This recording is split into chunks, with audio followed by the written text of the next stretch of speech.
Je vous parle souvent d'applications d'analyse de composition cosmétique, mais attention, elles n'ont pas que des bons côtés.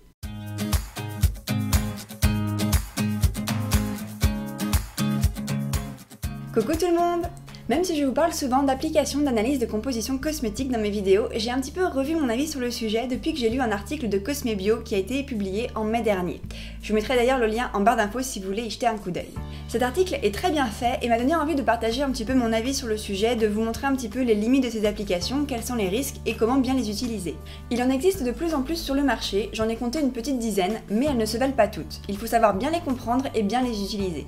Même si je trouve que ça reste un super outil pour comprendre les compositions et les ingrédients, il ne faut pas oublier qu'elles ne sont pas 100% fiables. Faisons un point ensemble sur ces applications qui se popularisent.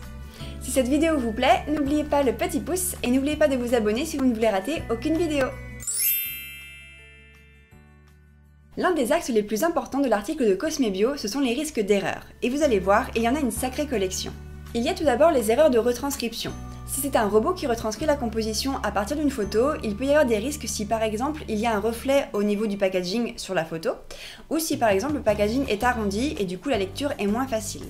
Si en revanche c'est un être humain qui remplit la composition ou qui retranscrit cette composition, il y a également des risques d'erreur à cause des mêmes raisons juste avant, mais également parce que la majorité des personnes ne s'y connaissent pas plus que ça en ingrédients et ne vont pas forcément faire la différence entre certains types d'ingrédients qui peuvent avoir des dénominations similaires.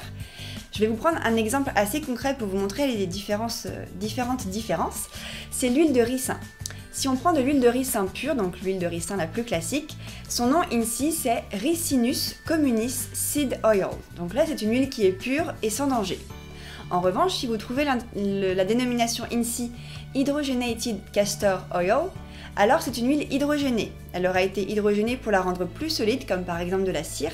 Elle est sans danger, mais elle aura toutefois moins de propriétés pour la peau ou pour les cheveux. Enfin, si vous retrouvez un ingrédient qui s'intitule PEG40 Hydrogenated Castor Oil, c'est alors une huile hydrogénée et étoxylée. Elle aura été modifiée chimiquement avec un PEG et sera donc devenue polluante. En plus de ça, elle sera comme l'autre, elle n'aura aucun apport pour la peau ou pour les cheveux, mais du coup c'est un ingrédient qui est quand même beaucoup moins bon que l'huile de base. À cause de ces erreurs, certains cosmétiques conventionnels toxiques et polluants vont se retrouver avec des bonnes notes juste parce que certains ingrédients auront été mal retranscrits et qu'en fait à la place ce seront les ingrédients naturels qui auront été écrits. Ou à l'inverse, on peut avoir des ingrédients, ou en tout cas des produits cosmétiques qui sont certifiés bio et qui ont d'excellentes compositions, qui auront des mauvaises notes juste parce que en fait, ce n'est pas le bon intitulé qui aura été retranscrit. Donc rien que pour ça, il y a déjà un très gros risque d'erreur. Il y a également un risque d'obsolescence des compositions. La majorité des produits cosmétiques ont des compositions qui évoluent très fréquemment, et malheureusement ces produits gardent les mêmes codes barres, donc du coup les applications ne vont pas forcément être mises à jour avec tous les changements qu'il peut y avoir sur les compositions. Une entreprise qui par exemple tend vers le bio et enlève tous les ingrédients toxiques de ces produits peut en fait être encore pénalisée juste parce que l'application n'aura pas mis à jour les compositions de ces nouveaux produits. Il y a enfin des risques de désinformation liés à certains types d'ingrédients. Certaines applications ne sont pas forcément créées par des spécialistes des analyses cosmétiques et certaines explications ou certains jugements peuvent parfois être un petit peu faussés, disant que certains ingrédients vont être mauvais alors qu'ils ne le sont pas et vice versa. De plus, la majorité des applications ne prennent pas en compte les labellisations bio qui sont pourtant de très bons repères et qui devraient être beaucoup plus mises en avant. Quelques semaines après la publication de l'article de Cosmebio, la petite Gabi, une youtubeuse green que vous devez d'ailleurs sûrement connaître, a publié une vidéo sur les différentes applications d'analyse de cosmétiques. Elle donne vraiment son avis sur chacune des applications et présente également leurs limites. C'est une vidéo qui est très bien faite et que je vous invite à aller voir si vous souhaitez en savoir un petit peu plus. Je vous mettrai le lien de la vidéo en barre d'infos. Du coup, je ne vais pas vous présenter toutes les applications une par une puisqu'elle l'a déjà fait. Toutefois, je voudrais vous rappeler que ces applications ont des notations qui sont quand même très subjectives et qui ne varient beaucoup d'une application à l'autre. De plus, les personnes développant ce type d'application ne vont pas toujours au bout de leurs recherches et peuvent parfois donner de fausses informations, notamment en ce qui concerne la dangerosité de certains ingrédients. Par exemple, certains ingrédients sont dangereux s'ils sont inhalés ou avalés. En revanche, ils ne sont absolument pas nocifs s'ils sont appliqués sur la peau. Et malheureusement, certaines applications cosmétiques ne prennent pas toujours cela en compte. De plus, les ingrédients allergisants sont très souvent pénalisés alors qu'ils ne sont pas dangereux en soi. Ils le seront juste pour les personnes qui sont allergiques aux ingrédients. Enfin, les notions d'écologie ne sont pas toujours les mêmes et ne sont pas toujours prises en compte de la même manière. Par exemple, un produit cosmétique qui n'est pas nocif pour la santé mais qui contient des ingrédients polluants peut se retrouver avec une bonne note sur une application et une mauvaise note sur l'autre application. Comme vous le savez, mon application préférée reste pour le moment Incy Beauty.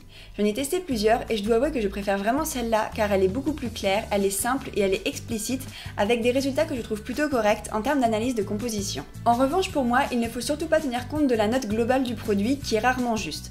J'ai vu plusieurs fois des produits qui sont conventionnels avoir des meilleures notes que des produits bio et je dois avouer que je ne comprends pas du tout comment celles-ci sont calculées. La majorité du temps, les notes n'ont aucun sens donc je ne préfère pas du tout m'y fier. En revanche, je trouve que c'est un très bon outil pour pouvoir identifier les ingrédients qui vont être controversés et à risque, les ingrédients qui seront pas terribles, les ingrédients satisfaisants et bien.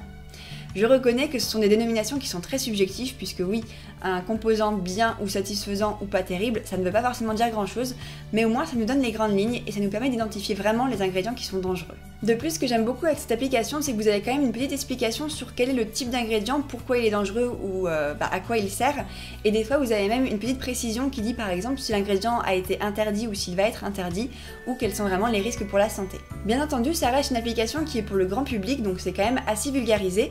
Toutefois, ça permet quand même de voir rapidement si un cosmétique va être plutôt du côté bien ou pas bien. Il faut bien le reconnaître, à moins d'être chimiste, il est très difficile de pouvoir identifier tous les ingrédients qui seront toxiques pour notre santé. Donc ce type d'application reste quand même un bon coup de pouce. Donc pour moi, on peut continuer à utiliser ce type d'application en gardant en tête qu'il y a quand même un risque d'erreur. Ce que je fais maintenant depuis que j'ai lu l'article, et si je veux vraiment vérifier qu'il n'y a pas eu d'erreur dans la retranscription par exemple, c'est que je vais prendre mon produit et je vais lire la composition et je vais la comparer avec l'application à côté. Comme ça, s'il n'y a pas d'erreur, au moins je suis sûre que l'analyse est correcte et au moins je peux vraiment bien m'y retrouver. De plus, ne vous fiez absolument pas à la note globale qui pour moi n'a aucun sens et je ne sais pas du tout comment elle est calculée, mais vraiment faites votre propre analyse, regardez les ingrédients, voyez si ça vous convient ou pas, puisque certaines personnes vont avoir une tolérance plus ou moins importante par rapport à d'autres. Certains vont par exemple accepter les ingrédients qui seront pas terribles, d'autres pas du tout, donc au moins chacun est libre de se faire son propre avis. Enfin, cela vous permettra également de retenir les noms des ingrédients les plus dangereux si par exemple vous les revoyez à plusieurs reprises et du coup, quand vous regarderez les compositions directement sur le packaging des cosmétiques, vous pourrez au moins identifier plus rapidement certains ingrédients dangereux. Donc voilà, c'est tout pour aujourd'hui. J'espère que cette vidéo vous a plu et que du coup cette petite mise à jour de mon opinion sur ces applications vous a intéressé. Je voulais surtout vous rappeler que du coup elles sont quand même bien, ce sont de bons outils mais qu'il faut bien les utiliser et qu'il faut prendre en compte qu'il y a toujours un petit risque d'erreur. Donc au moins ça vous permet d'avoir toutes les informations en main et de pouvoir prendre vos décisions en toute connaissance de cause. Si cette vidéo vous a plu, n'oubliez pas le petit pouce. Moi je vous souhaite une très bonne journée et je vous dis à très bientôt pour la prochaine vidéo. Bye!